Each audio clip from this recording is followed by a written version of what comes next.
In this video we are going to amp match my Peavey Invective using bias amp2 and its amp match function.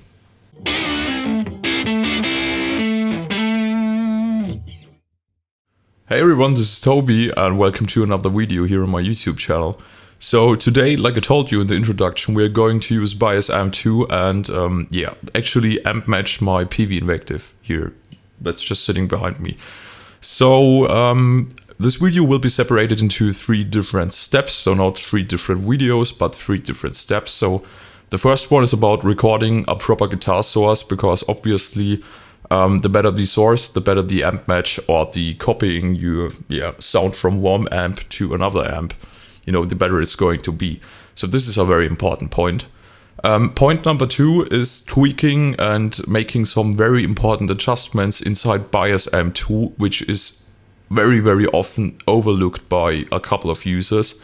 So I was checking a lot of demonstrations here on YouTube, and many people don't really take the full possibility of bias amp2, which is why I want to highlight a couple of these things in my video. And the third part is the actual amp match. So I was kind of preparing a little project so we can compare this later, and I want you to hear the original Peavey Invective as well as the amp match version. And let's actually have a quick look at my screen for now. So you can see that I was opening up bias amp already, so let's quickly close it down. Okay, and here is my project. So you can see I have a lot of tracks going on, but technically it's just the first 2 you can ignore. Then we have some drums, we have a bass guitar, and then I have 2 recordings of my Peavey Invective on hard pen to the left and to the right. Alright, so this is going to a bus, so I can change the volume of both of these and can make some adjustments with the EQ if necessary. But like I told you, it's not going to sound perfectly in the mix, because each and every knob on the Peavey Invective was a 12 o'clock. So usually I would boost the bass just a little bit, add a little bit of top end with the treble and presence buttons or knobs, and I would maybe scoop out the mids a tiny little bit. But like I told you, I want to capture the natural sound of the Peavey Invective. And this is very important, because when we are done with our 3 steps and we have a recreation of the Peavey Invective, each and every knob on bias amp2 will be at 12 o'clock, and this allows you to tweak the amplifier just like you can tweak it in real life, okay? So you can make the necessary adjustments, and this is the reason why I kept each and every knob of the Peavey Invective at 12 o'clock. So, before I keep talking, okay, I'm going to play it back. These tracks down here are just the I tracks, which I'm going to use for the matched version. So these tracks are going to be used for bias amp, as you can see. And let's have a listen. So this is just a very simple kind of metal riff I wrote, okay?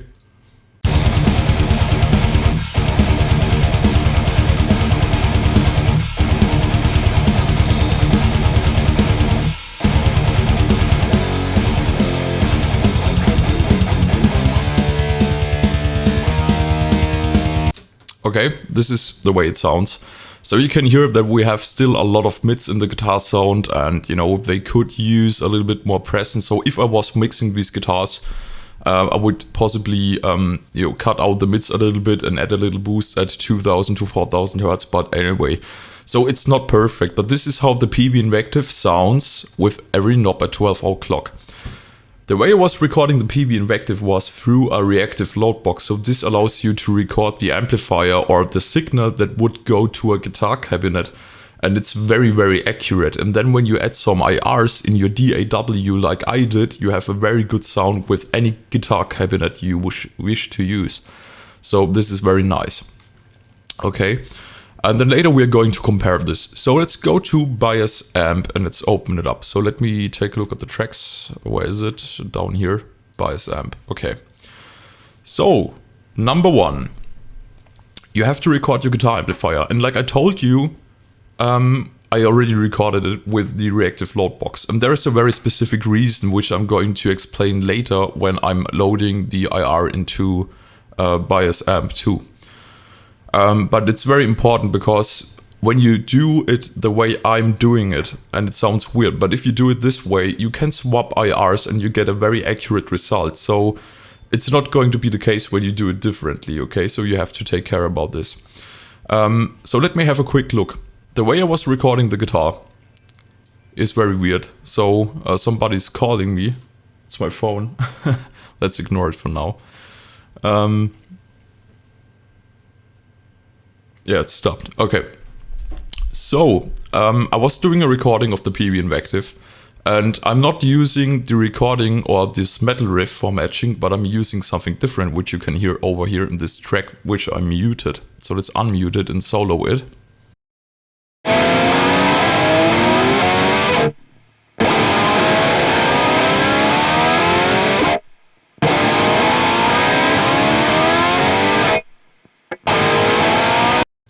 Okay, it sounds very, very weird, but this is actually a very good source for amp matching.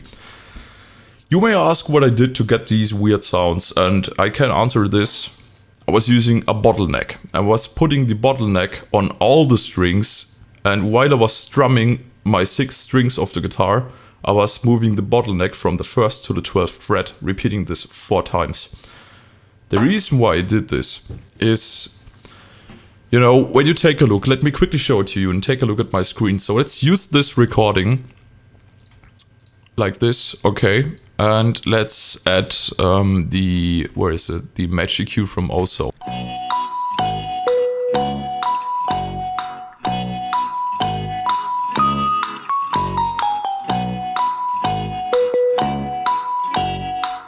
Okay, so my computer was almost exploding loading this plugin. Alright, so let's have a listen how it sounds like. So I'm just going to analyze the frequencies of my sound here, and then you will see what I mean, because the problem is that you can only match the frequencies that your bias amp is actually hearing, and when you play lower notes on your guitar, you are having more bass, and when you play higher notes on the guitar, you're having more mids and more treble. Obviously, you want to have all the bass frequencies, all the mid frequencies, and all the treble frequencies. So you could try to play all the 12 frets on all the 6 strings, which makes a total of 72 notes. The problem is that bias amp, when you do the amp match, is just taking a look at the first 20 seconds of your recording. Either you are quick enough to play 72 notes in this time, I'm not, and it's definitely easier to just use a bottleneck and slide it across all the strings and strum the strings accordingly. So when I'm now analyzing these frequencies, you can see what's going on.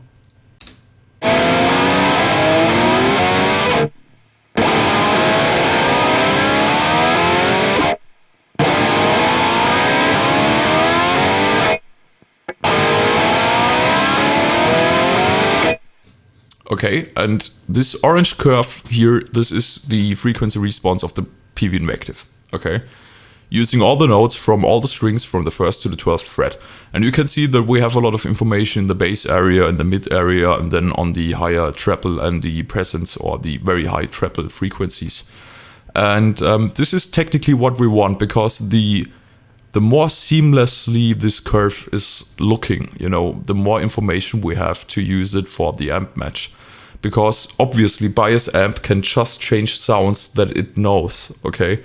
And by using my weird bottleneck technique, you are getting pretty much all the frequencies that you can produce from the 1st string to the 12th string, 1st fret to the 12th fret. Okay. That's pretty much it. So you don't have to do it this way. Don't worry. You can also use regular guitar riffs, but this is usually, you know, just adding the last bit of precision when you match the guitar amps. So this is the way it looks like. Let me just remove this one because we don't need it. Okay, and let's make it like this. Mute it again. All right. So you were able to hear this, and I was playing back this project already. So let's have a look. Let me just take a sip of my coffee. This is important. All right. So this is the recording. So when you have the recording set up, obviously, if you want to match a high gain tone, you should record with high gain, as the way as I did. And what's also important is you have to remember which IR you were using. And I still remember it, which is good, because otherwise I would have to stop this tutorial and start over again. But let's make it like this. So let's open up Bias Amp again. Let's go to step number 2, preparing bias. Because obviously tone match is going to copy over the frequencies of the amplifier, but the dynamics, the way the amp plays and feels and responds to your guitar, this is a whole different story. So what I would recommend you is that you go through all the different settings here in Bias Amp 2, the preamp, tone stack, power amp, transformer, cap, and tweak it to the type of tubes and the type of electronics that you would also use in your real guitar amplifier. I know this means that you should have a little bit of knowledge about guitar amps and tubes in general, as well as the basic knowledge of what tubes and what electronics you are using inside your guitar amplifier. Don't worry too much about this step. This is just really, this is just some final polishing, but if you can do it, definitely do it, because this is something what many people forget when they do the amp match. I mean, you have to imagine that you have a Mesa Boogie rectifier and then you have a Vox AC30 or something like that. And you can make the rectifier to sound like the Vox AC30, but the rectifier is not going to respond to your guitar the same way as a cranked Vox would do, okay? And this is the problem. So by tweaking Bias Amp 2, we actually make sure that our matched version of the Peavey Invective is going to play and to feel like the real Peavey Invective. So you can see that I was using the preset 6503 Mark II. The reason why I did this is the Peavey Invective is more or less a modern 5150. So Peavey, when they were developing the 5150, the Peavey Invective, they used the 5150 as a base. The result was that the lead channel is almost identical to the 5150. The only big difference is that a different transformer has been used. And this new transformer inside the Peavey Invective is producing a little bit less bass than you would be used from a 5150 or 5152. Okay. So this is the reason why I start with a 6505 Mark II, because obviously the 6505 Mark II is the same as a 5150 Mark II. Yes. And this is why I use it. So I'm going to use this preset and I'm just going through all the different settings here or all the different electronics to see whether everything is right. So let's go to the preamp, and the preamp looks pretty much fine.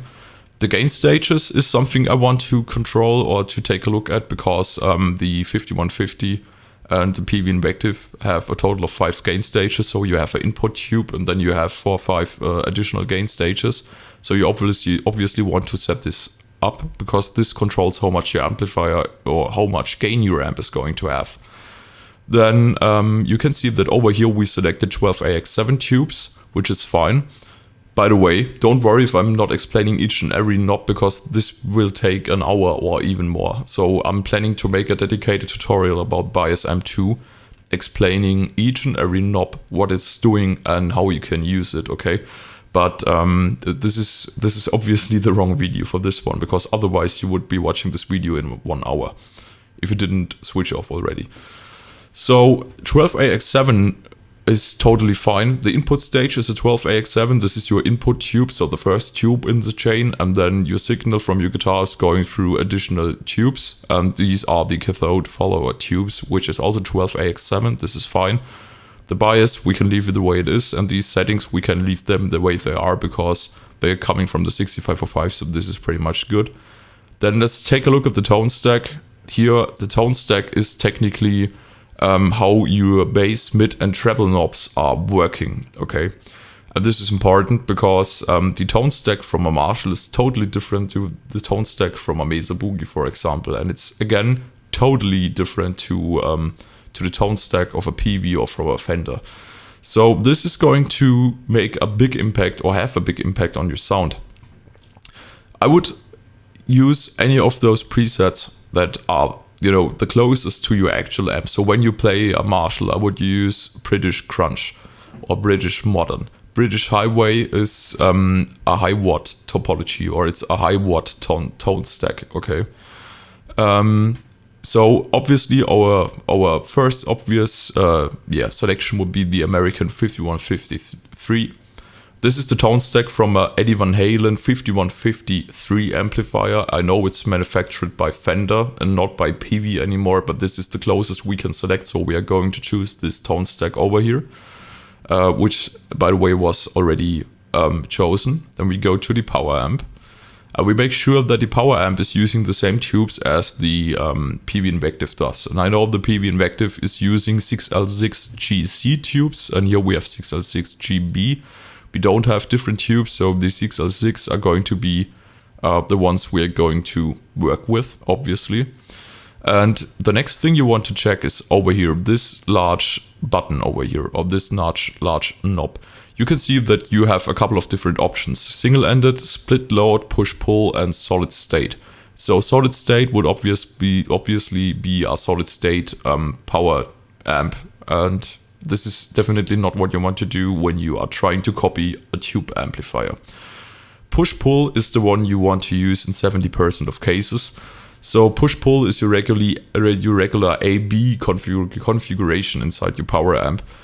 So whenever you have an amplifier with 50, 100 watts or 60 or 120 watts and you have 2 or 4 power tubes like EL34 or 6L6, you are going to use push-pull, okay?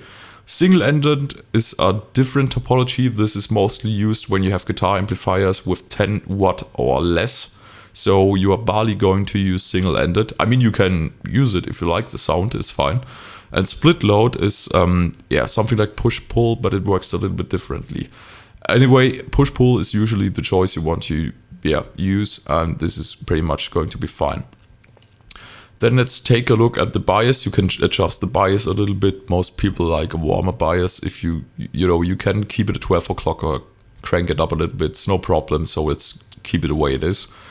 Then here on the right side, it's pretty small and it's easy to overlook, but this is your presence and resonance knobs. So this is taking care of the negative feedback circuitry of your guitar amplifier. What you want to do is set these at 12 o'clock, and then later we can tweak them to our liking.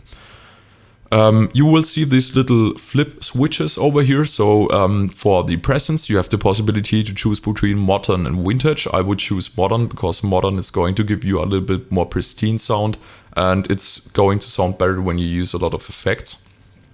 And the next one, switch is for the resonance. And there you have a normal resonance and then you have a push resonance. Technically, push resonance is, it adds some additional balls to your resonance knob, okay? Even more than a regular resonance knob. So we keep it the way it is, and let's go to the transformer and let's just see if we have the American transformer. This is fine. I would keep it the way it is. What you're doing here is very important to the overall tone.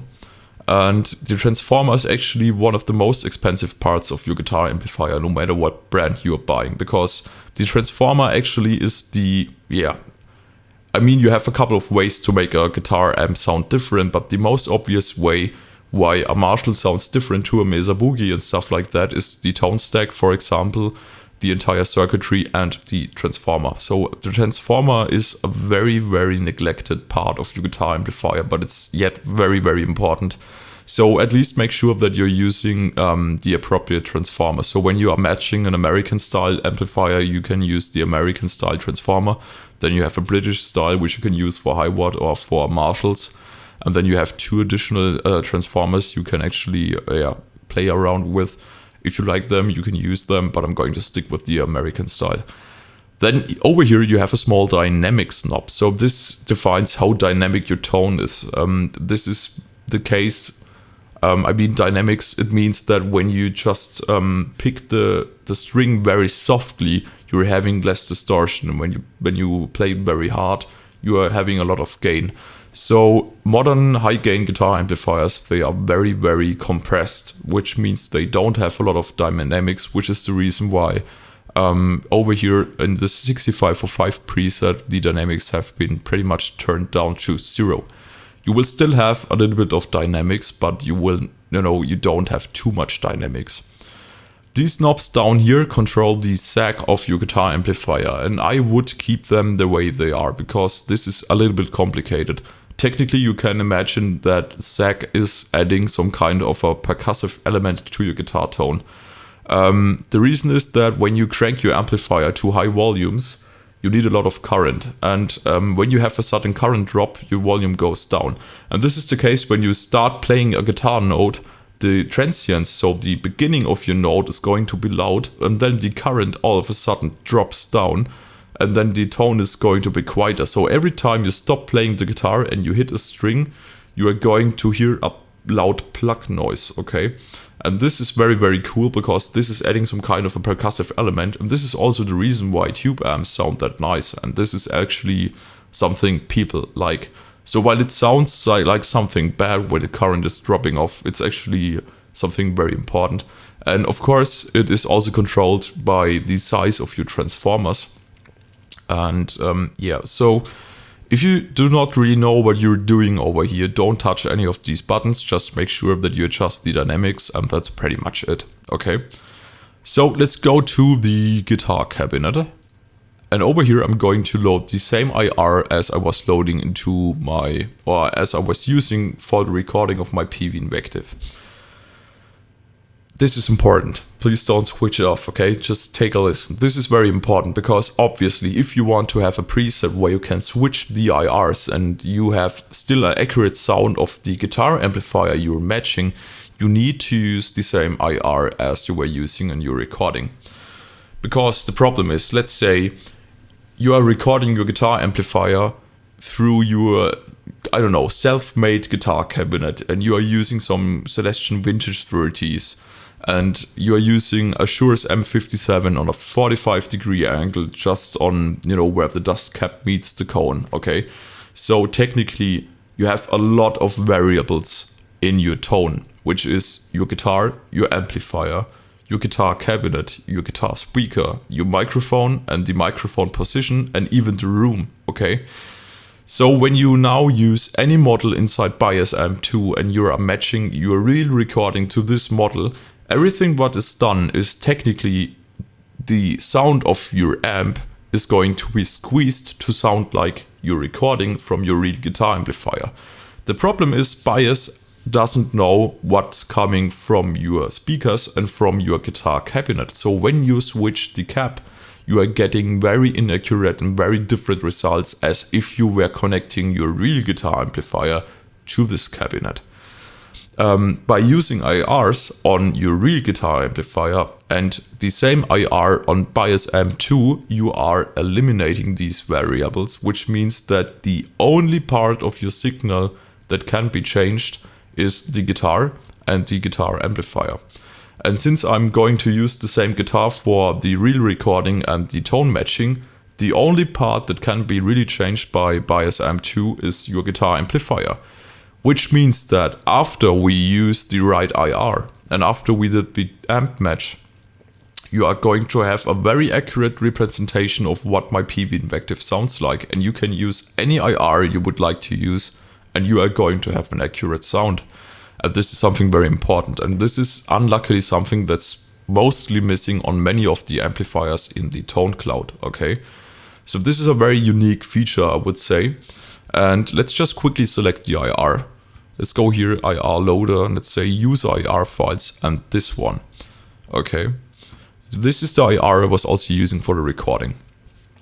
Alright, so let me just quickly unmute this bus over here. And let me grab my guitar. Okay. So let me just quickly check the sound of the amplifier, how it sounds like now.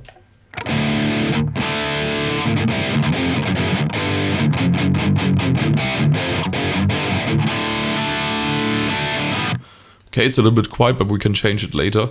You can see it down here in the output volume. You can see that when I play, we are at -6 dB, which is a little bit too quiet, but you can tweak this when you go to the transformer and you increase the output knob. This is the overall output volume of your guitar amplifier. So whenever you have a preset that's too quiet, turn it up. Something quick I want to show you before we do the amp match. And this is a very important tip if you are loving metal and stuff like this. In case you're having a high gain tone that's very muddy when you add a lot of gain, the reason is that in 99% of cases you are sending too much bass frequencies into your preamp stage. So over here you can see that when you go to the preamp, on the left side we have an equalizer. This is the equalizer that's changing the tone from your guitar. This tone goes into the preamp and then goes into a final equalizer before it goes to the tone stack. So this is important because when you put these switches to the top, these three EQ switches, it means that the particular EQ is activated. So you can see that the bass knob has been reduced quite a lot. And this is exactly what I told you. So the bass of your guitar is going to be removed because the more bass you send into the preamp stage, the more bass is distorted, and distorted bass frequencies sound very, very muddy. So when you want to have a very tight high gain tone, you definitely want to turn down these bass knobs before you go into the preamp stage. This is also the reason why many guitar VST plugins or amp simulations from the past, the very early ones, were sounding like, shit when you were trying to play metal. Because as soon as you were trying to add more gain to your amplifier, it was just sounding very, very bad. Okay, so in case you are encountering a muddy tone, remember this, what I'm told you. This is like it's a secret tip. Go over here and reduce the amount of bass before you go into the preamp stage. This is really important. I promise you it's going to be a lifesaver when you want to create a metal amplifier using Bias Amp 2. Okay, so that's it. Let me just quickly check once more.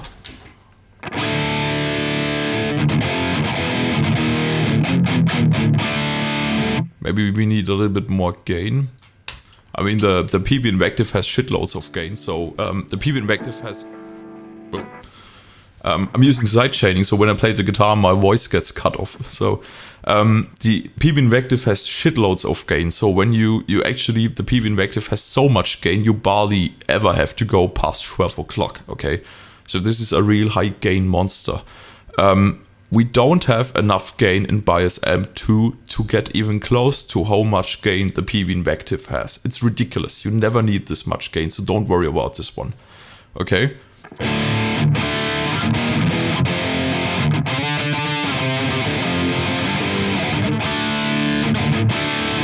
Okay, so it sounds quite okay. Let's go to the tone stack. Or let's go to the front panel actually. So one important thing is before we go over or go ahead and start the amp match, which is obviously phase number 3, you need to put each and every knob at 12 o'clock. This is really important because right now the Peavey Invective is set to 12 o'clock. And the recording I made for the amp match is also with all the knobs at 12 o'clock. So the problem is that you possibly, when you want to play metal, you want to reduce the mids a little bit and add a little bit of bass. But the issue is when you have a very mid-rangey guitar sound and you are matching your guitar amplifier like this, so with the mid knob at 0, it means that after you did the amp match, you can just add even more mids rather than carving them out for a scooped metal tone, which is obviously very bad. So before you start the amp match, make sure to put each and every knob at 12 o'clock like this. Okay, let's be a little bit accurate because it looks nicer. Put a master at 12 like this, okay. And the gain, you can keep the gain like this. Gain is totally fine because this is not really going to change the tone. And that's it. So let's start the amp match. Let's go over here. It says start amp match, and then Bias Amp is asking you if you want to, if you have a real amplifier or if you have a solo guitar track. So, like I told you, if you are using the recording of a real amplifier, Bias doesn't know what you have inside your signal chain. So you have to use the second option. You have a solo guitar track. Let's say next, then I have to browse for my file. So let's go to desktop, Bias Amp 2 test, and let's choose this one. Invective lead with boost. So this is the recording that, or these are exactly the settings I was also using for the tone over here inside my project. Okay, so let's load this up. Let's say start capture. And now you can see that Bias is starting to analyze the audio files. So let's have a look.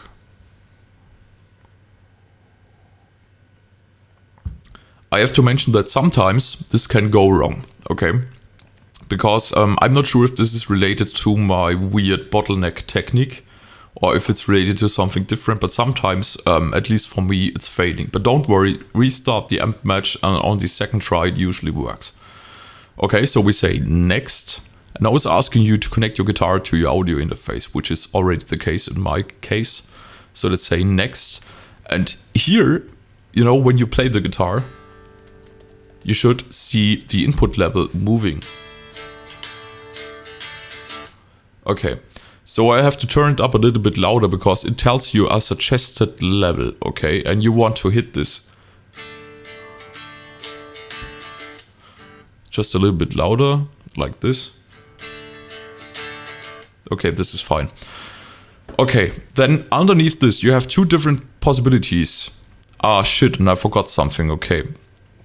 The left one, preset, and the right one, genre. So the preset is taking your current preset and it's going to amp match this preset to sound like your real guitar amplifier.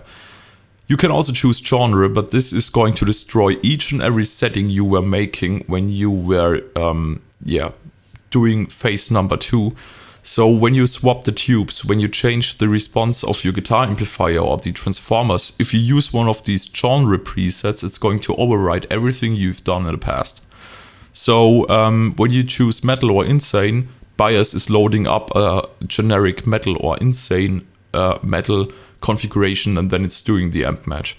And of course, it is overriding all the changes you've done to the response and to the electronics of your virtual guitar amplifier. So never ever use this one unless you want to quickly match something and try it out. So we are going to use preset. And I did a little mistake because now you can see we are still using the original 6503 Mark II preset. When I now do the amp match, it's going to override the original 6505 preset, which I don't like. So let's quickly go back over here and say quit. And let's go over here and save it as a new preset. So let's save it as, let's call it TJ Invective Metal with Boost, or Invective Lead. TJ Invective Lead Boost, and the category is metal. Okay, it's fine. So let's keep it like this. Save it. And yeah, that's it. So if you like, by the way, we can quickly change the front panel.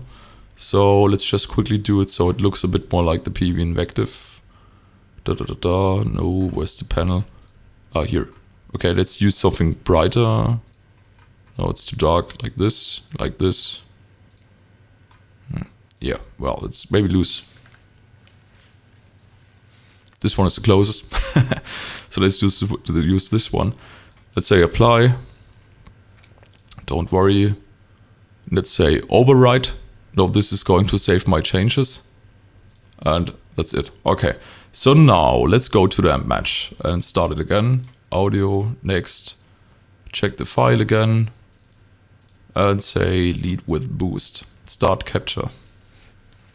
Unluckily, we have to do this process again, but it's not taking forever. And yeah, actually it's good that this was happening inside this video, because otherwise you're going to destroy all your very good presets actually, because the presets inside Bias Amp 2, they sound very, very good. So this is the reason why I want to make sure I'm not overriding any of these. So let's click on next and next again. And now I have to play the guitar. And I'm going to use my crazy bottleneck technique once more, because obviously first I was using this to get all the frequencies from the Peavey Invective. The reason why you have to play the guitar now is that when you play the guitar, you are actually playing your guitar amplifier of Bias Amp 2. Bias is then taking a look at the different frequencies and is trying to match it. So obviously we have to we have to get each and every frequency from our virtual Peavey Invective. So this is the reason why I'm using the bottleneck once more. Like this.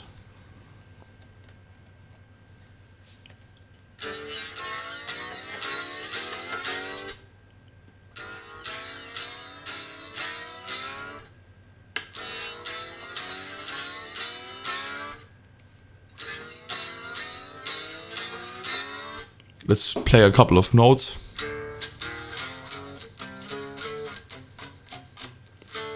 Okay, let's click on amp match. So it's asking for a new name. Yeah, I would like to overwrite my old one, but anyway, TJ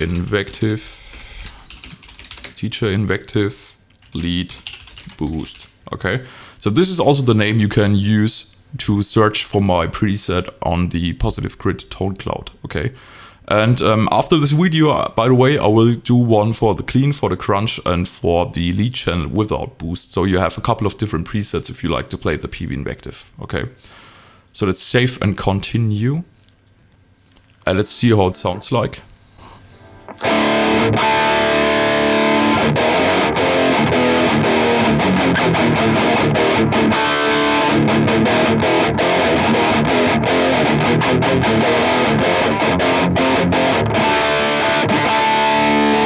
Okay, so let me just quickly put my guitar aside. And now I'm very, very interested in how it compares to the real Peavey Invective. Okay, so we are going to use it like this, and let me just put this panning to the left, and then I have to bring up the mixer, copy up bias amp to the next track. Okay, so we open the second instance because here obviously we want to use bias as well. So we have to wait a little bit until it finished uploading. Oh, whoa, whoa. Yeah, so the problem is that every time when my DAW is loading plugins, you know, the way I do a screencast is really weird. Oh, it's asking me to log in. Yeah, so you don't need to see my passwords and stuff.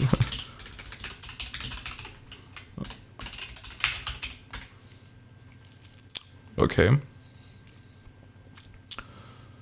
Hope this was the right password. It's loading forever, but oh yeah, it's working. Okay, now you're allowed to see it again. So this is the second instance of bias. And yeah, so you can see over here we have selected the TJ Invective lead boost as well. And okay, so let's close it down. And let's have a listen on the original Peavey Invective. So these three tracks over here are the real Peavey Invective. And let's mute the bus of the remaining two tracks. So this will just play back everything except the DI tracks with the matched Peavey Invective.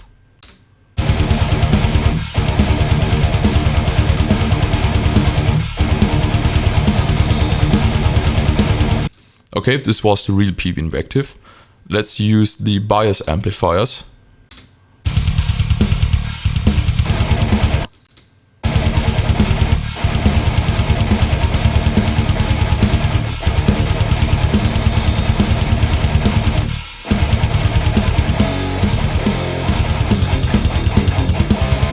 Okay, the real Invective.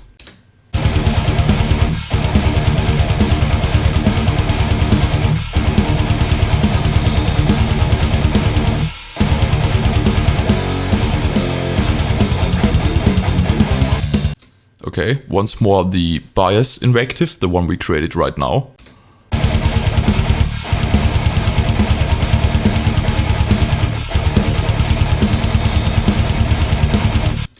We just quickly see, I think the volume was a little bit different.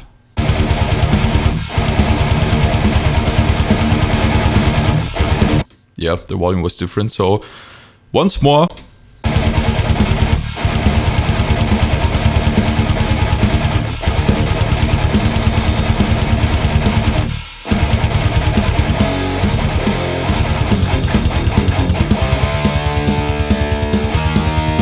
So this is the bias version. Let's go back to the real Invective.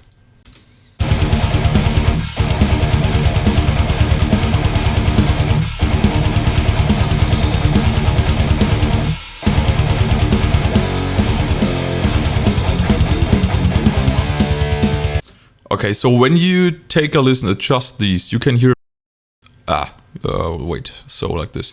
So when you listen to just the guitars, you will see that the Positive Grid Invective clone we just created sounds pretty much like the real Invective. There's only a little difference I'm hearing here, which is the gain. This is one of the, let's say, little downsides. So the characteristics of the frequency response, this can be matched, but the way the gain or the overdrive of the guitar amplifier, the way this sounds, is something that you can't really tweak. You can use different tubes, but you can hear that the gain of the Peavey Invective of the real one is a lot smoother than the gain from Bias Amp 2. Okay, so let's compare it once more without the drums and the bass.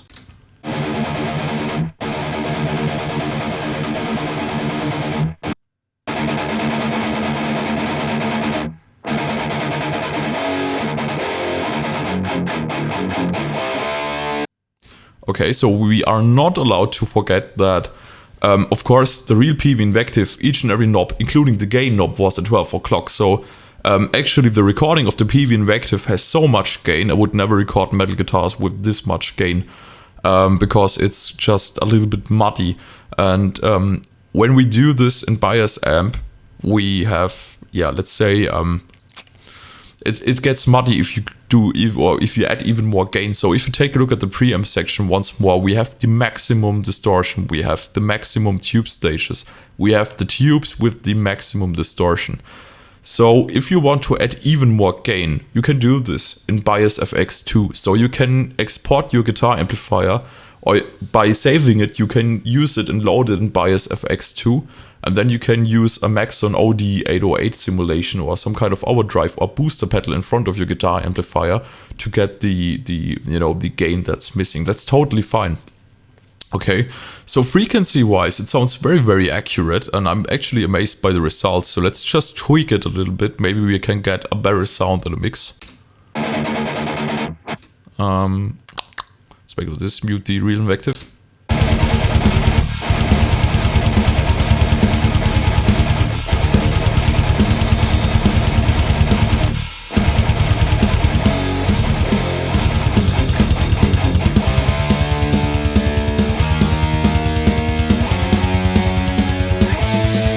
Oh, there was sloppy playing from me. Did you hear it? It was a wrong note.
Okay, yeah, I think I really like the tone.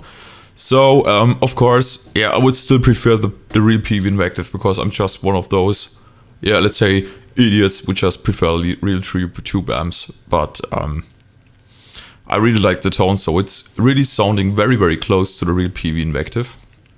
Okay, and you can hear that the gain structure is a little bit different, and you can also notice that maybe the bass is a little bit missing, but what you can do in this case is you can turn up the pre-equalizer bass knob over here after your preamp section. Let's try this one before we end this video.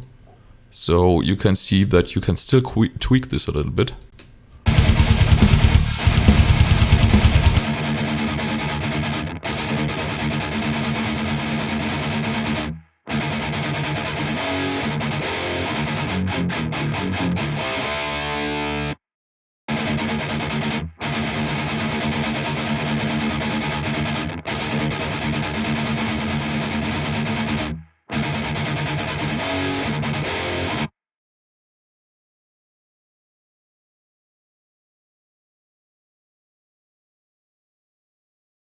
Alright.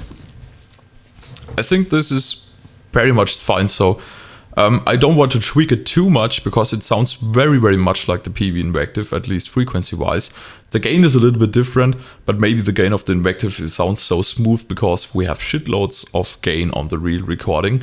Anyway, I hope you like the result, and I really hope you like my technique how I was using the bottleneck, you know, to kind of record all frequencies from the guitar and from the amplifier. And yeah, feel free to download this this preset. And like I told you, I'm also going to create a preset from the clean channel, the crunch channel, as well of the lead channel without boost. And check them out in the ToneCloud. And as always, you know, if you have any questions, drop a comment. Otherwise, hit the subscribe button and the bell. And yeah, otherwise we're going to see us in the next video, as always. Okay, thanks for watching and see you next time.